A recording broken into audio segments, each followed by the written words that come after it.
Welcome to physics with लाल। तो आज हम डिस्कस कर रहे हैं लेक्चर नंबर 7 हमारे पास ग्रेविटेशन से साथ रिलेटेड है। ग्रेविटेशन के अंदर हम डिस्कस कर रहे हैं, इससे पहले हमने न्यूटन लॉ ऑफ ग्रेविटेशन और मास ऑफ अर्थ को डिटरमाइन किया था।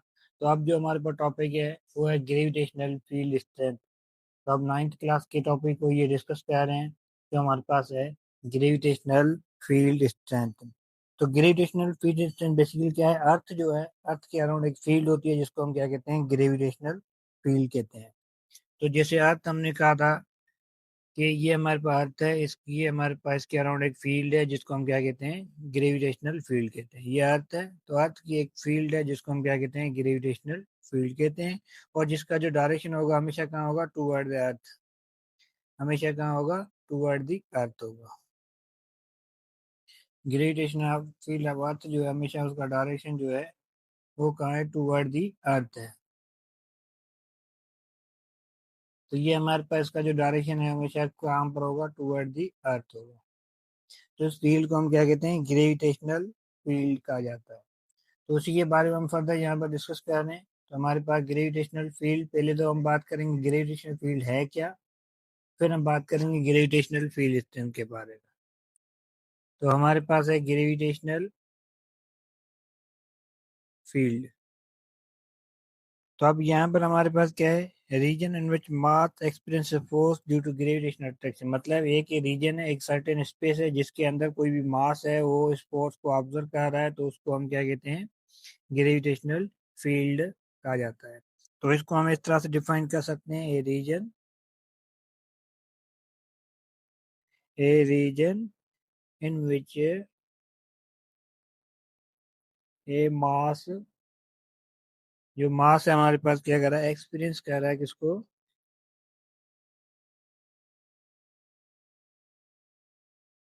एक्सपीरियंस या force due to gravitational attraction. मतलब ग्रेविटेशनल अट्रैक्शन न्यूटन लॉ में हमने पढ़ा था कि ये जो ग्रेविटेशन फोर्स है ये अट्रैक्टिव फोर्स है। तो इस अट्रैक्शन के बारे में हमने डिस्कस किया। तो जमीन हर ऑब्जेक्ट को क्या करती है? अपनी तरफ अट्रैक्ट करती है। वो नॉर्मली ऐसे ही होता है। ग्रेविटेशन के अंदर हम पढ़ के आए हैं, every object attract to each other. हर ऑब्जेक्ट जिसका मास हो एक दूसरे को क्या कर रहा है? अट्रैक्ट कर रहा है। तो अर्थ की जो अपनी एक फील्ड होती है जो उसके अराउंड होती है, earth has own gravitational field around the surface. तो अर्थ के पास अपनी एक फील्ड है जिसको हम क्या कह सकते हैं? द अर्थ हैज अर्थ के पास an attractive an attractive an attractive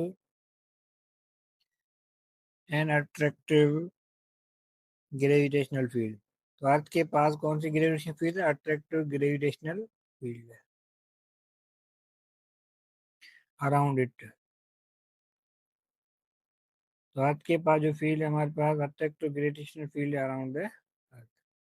तो उसके बाद हम बात करते हैं कि इस कोई भी ऑब्जेक्ट अर्थ के नजदीक आता है तो हमारे पास की ग्रेविटेशनल फील्ड, क्योंकि एक लॉन्ग रेंज है, क्योंकि ग्रेविटेशनल फोर्स जो है क्या है? लॉन्ग रेंज फोर्स है, वीकेस्ट भी है। जो भी फंडामेंटल फोर्सेस है उसमें सबसे वीकेस्ट है और लॉन्ग रेंज है, ये याद रखें। ये हमारे पास क्या है? लॉन्ग रेंज फोर्स है और ये सबसे वीकेस्ट फोर्स है। जो भी फंडामेंटल फोर्स है उससे सबसे वीकेस्ट फोर्स है। लॉन्ग रेंज होने के अलावा ये हमारे पास वीकेस्ट फोर्स है। तो इसी चीज को देखते हुए कि अर्थ की जो ग्रेविटेशन फील्ड है हमेशा कहाँ पर है? Toward the centre of the earth. तो डायरेक्ट टूवर्ड दी सेंटर पर, ये हमारे पास क्या सेंटर पर? एरो का जो डायरेक्शन है वो सबका क्या कहाँ पर है? टूवर्ड दी सेंटर ऑफ अर्थ। और फील्ड जो स्ट्रॉन्गेस्ट कहाँ पर होगी? फील्ड जो ग्रेविटेशन फील्ड है ये फील्ड हमारे पास स्ट्रॉन्ग कहाँ है? Near the surface. फील्ड जो स्ट्रॉन्गेस्ट है, field is strongest near to the surface. Near the surface के लिए नियर द सरफेस, सरफेस के नजदीक ये स्ट्रॉन्गर है। सरफेस से ऊपर जाएंगे तो भी ये कम होगी, और हम फर्दर ऊपर जाएंगे या टूवर्ड अवे फ्रॉम अर्थ जाएंगे या टूवर्ड सेंटर जाएंगे तो ये फील्ड क्या होगी? आगे हमारे पास वीक होती जाएगी। सरफेस सरफेस मतलब ये जो है ना, ये यहाँ पर जो फील्ड है ये स्ट्रांग है, इसकी वैल्यू कितनी होती है जी की 9.8 मीटर पर सेकेंड स्क्वायर। इतनी हमारे पास ये जी की वैल्यू होती है, ग्रेविटेशनल फील्ड स्ट्रेंथ के बराबर है। तो अब यहाँ पर हम ये कह सकते हैं जो ग्रेविटेशनल फोर्स किसी बॉडी पे लग रही है उसकी हमारे पास वैल्यू कितनी होगी, या इस चीज को हम ऐसे ग्रेविटेशनल फील्ड स्ट्रेंथ को हम स्मॉल जी के साथ इंडिकेट करते हैं। अगर हम इसको डिफाइन करें तो ऐसे भी कर सकते हैं, the gravitational force acting on per unit mass, the gravitational the gravitational force acting on per unit mass, unit mass पे जो ग्रेविटेशनल फोर्स एक्ट कर रही है तो उसको हम क्या कहते हैं, ग्रेविटेशनल फील्ड स्ट्रेंथ कहा जाता है। तो gravitational force per unit mass, और ये हमारे पास strongest near the surface and weak as we move away from the earth. अगर हम जमीन से दूर जा रहे हैं तो भी ये वीक हो जाएगी हमारे पास, अगर हम टूवर्ड द अर्थ आ रहे हैं, टू सेंटर की तरफ जा रहे हैं तो भी ये हमारे पास क्या है, वीक होगी। और इस फील्ड को हम क्या कहते हैं, फील्ड ऑफ फोर्स कहा जाता है। तो इस फोर्स जो ग्रेविटेशनल फील्ड है इसको हम क्या कहते हैं, this force is consider as a gravitational field को हम क्या कहते हैं, फील्ड ऑफ फोर्स भी कह सकते हैं, इसको हम क्या कह सकते हैं, फील्ड ऑफ फोर्स भी कहा जाता है।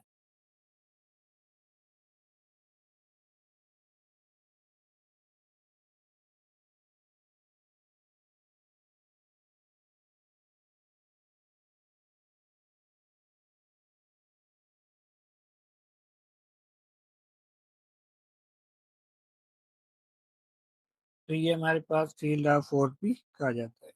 ग्रेविटेशनल फोर्स जो है वो हमारे पास ग्रेविटेशनल फील्ड स्ट्रेंथ है अप्रोक्सीमेट कितनी है, 9.8 के लें, या फिर हमारे पास ये जी का यूनिट दूसरा क्या हो सकता है हमारे पास, न्यूटन न्यूटन पर किलोग्राम। 1 किलोग्राम के ऊपर 10 न्यूटन फोर्स लग रही है। तो ये आपके पास क्या होगी, जो एक्सलेशन प्रोड्यूस होगी, जो इस एक्सलेशन को हम क्या कहते हैं, एक्सलेशन ड्यू टू ग्रेविटी। जैसे जमीन पे सरफेस पे 9.8 है, जमीन से ऊपर जाएंगे तो भी कम होगी, जमीन के सेंटर की तरफ जाएंगे तो भी वैल्यू ऑफ जी हमारे पास क्या होगी, डिक्रीज होगी। सब जमीन के सरफेस पे आपके पास कितनी है, 9.8 है। तो ये होगी हमारे पास gravitational field strength, gravitational force acting on per unit mass. तो उसके बाद हमारे पास इसमें जब हम कॉन्सेप्ट डिस्कस करें, जब भी किसी मास को ग्रेविटेशनल फोर्स एक्ट करती है तो इसका मास ये किस में कन्वर्ट हो जाता है, वजन वेट में कन्वर्ट हो जाता है। तो अब हमें डिस्कस करना है वेट ऑफ बॉडी। तो वेट क्या होता है, हर प्लानिट की जी की वैल्यू डिफरेंट है। जैसे अर्थ की हमारे पास हम 9.8 ले रहे हैं, इसी तरह मून की जो है वो 1.62 है। तो आपके पास हर प्लानिट की वैल्यू क्या है, डिफरेंट है। तो आपके पास जी की वैल्यू जो है, आपके पास अर्थ की जो जी की वैल्यू आपके पास, जैसे हमने बताया 9.8 मीटर पर सेकेंड स्क्वायर, या फिर ये न्यूटन पर किलोग्राम, क्योंकि न्यूटन जो बराबर होता है किलोग्राम मीटर पर सेकेंड स्क्वायर के, और डिवाइड बाय हमारे पास किलोग्राम है, किलोग्राम किलोग्राम कैंसिल हो जाएगा तो क्या होगा, मीटर पर सेकेंड स्क्वायर हमारे पास यूनिट बचेगा। इसी तरह अगर हम जी की वैल्यू मून पे जाते हैं तो मून पे जो है जमीन से कितनी कम हो जाती है, जी की वैल्यू जो अर्थ है उसको हमारे पास 6 टाइम डिक्रीज हो जाती है।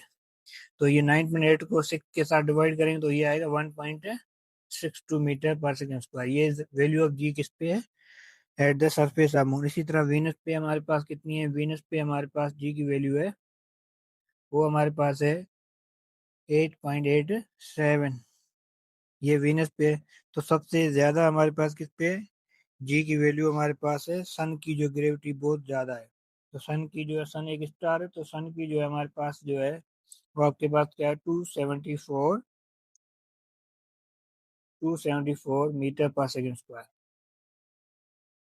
इतनी वैल्यू हमारे पास सन की ग्रेविटी। तो these are the acceleration due to gravity at different planet. तो एक्सलेशन ड्यू टू ग्रेविटी का हम ऐसे भी कह सकते हैं, the acceleration produce in body, acceleration due to gravity जो है, एक्सलेशन ड्यू टू ग्रेविटी हम ऐसे भी कह सकते हैं, the acceleration produce in body due to force of gravity, the acceleration the acceleration produce in a body due to force of gravity. जो expression body के अंदर प्रोड्यूस हो किसकी वजह से, फोर्स ऑफ ग्रेविटी की वजह से। और दूसरी जमीन पे जो वैल्यू हमारे पास जी की वैल्यू कितनी है, 9.8 मीटर पर सेकेंड, सॉरी 9.8 मीटर पर सेकेंड स्क्वायर। और ये वैल्यू आपके पास 32 फुट पर सेकेंड स्क्वायर में कन्वर्ट होगी। और ये वैल्यू आपके पास 980 सेंटीमीटर पर सेकेंड स्क्वायर है। ये डिफरेंट यूनिट के अंदर हमने वैल्यू बताई। ये वाली वैल्यू हमारे पास एसआई यूनिट के अंदर है, और ये हमारे पास सीजीएस में, और सॉरी एफपीएस में, फुट पाउंड सेकंड सिस्टम में, और ये हमारे पास किसमें, सीजीएस सिस्टम के अंदर है। तो डिफरेंट सिस्टम के अंदर जी की वैल्यू जो है वो आपके पास सेम वैल्यू, उसको सिर्फ कन्वर्ट किया गया है। ठीक है, तो आपने इसमें कोई भी ऑप्शन आपसे पूछ सकता है। उसके बाद हम आते हैं नेक्स्ट जो है हमारे पास वेट। वेट हमारे पास एक वेक्टर क्वांटिटी है जिसको हम डब्ल्यू का साथ रिप्रेजेंट करते हैं, और इसके ऊपर हम एरो देते हैं। एरो देने का मतलब क्या है, वेट हमारे पास क्या है। तो वेट बेसिकली क्या है, the measurement of gravitational force acting on body is called weight. Weight हम इस तरह से वेट ऑन ऑब्जेक्ट डिफाइन इस तरह से करते हैं, the measurement of measurement of gravitational force acting on measurement of gravitational force acting on